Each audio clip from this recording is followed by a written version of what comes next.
Bakit mo kailangan i-post online ang produkto or negosyong ginagawa mo? Ikaw ba ay hindi pa rin nagpo-post online? Or hindi mo pa rin napapublic ang negosyong ginagawa mo? Pag natapos mo tong video na to, malalaman mo kung ano nga ba ang benepisyo ng pag-post online. Magandang araw sa inyong lahat. Ako nga pala si Pamela Ann Cruz, mayroong negosyong furniture. Bago simulan to, kwento ko muna sa inyo, bata ako, nagbebenta kami ng dishwashing liquid sa street namin o sa isang purok lang namin. Inaalok lang namin siya dun sa street namin. Dun lang namin siya binibenta, kaya maliit lang yung kinikita namin. Kasi unti lang yung customer namin dun. Sinubukan namin maglako sa ibang purok or sa ibang street naman. Nung nag-alok kami sa ibang street, mas dumami yung benta namin. At doon, mas lumaki yung income namin. Kaya ibibigay ko sa iyo ang mga dahilan kung bakit mo kailangan i-post yung produkto or negosyo na ginagawa mo. I-post mo na lang siya online para iwas pagod at aksaya pa siya sa oras. Pag pinost mo ang produkto mo, mas marami makakakita nito. Dahil pwede mo siyang i-share at pwede mo rin i-send sa mga malalayo mong kaibigan para mas makilala ng maraming tao yung produkto o negosyong ginagawa mo. Hindi mo na kailangan maglako-lako pa dahil dito, mas marami makakita at mas marami makakilala ng negosyo o produktong ginagawa mo. Dahil sa susunod na panahon, lahat ng bagay na pwedeng ilagay sa online ay ilalagay nila. Dito, mas kikita sila at may chance ang mas lumaki yung negosyong ginagawa nila. Puro online na lang gagawin ng mga tao. Bibili na lang sila online at makikipagtransaksyon na lang sila online. Mahirap talaga maging isang negosyante, lalo na kung subok ka ng subok, pero sa mga nasubukan mo na yun ay walang nag-click.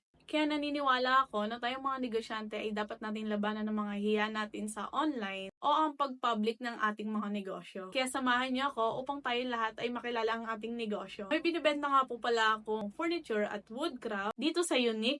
Check nyo na lang po dyan. At pwede po kayo mamili ng iba't ibang design at table. So yun lang guys. At kung nagustuhan mo tong video na to, please like, share, follow, at subscribe mo na din ako.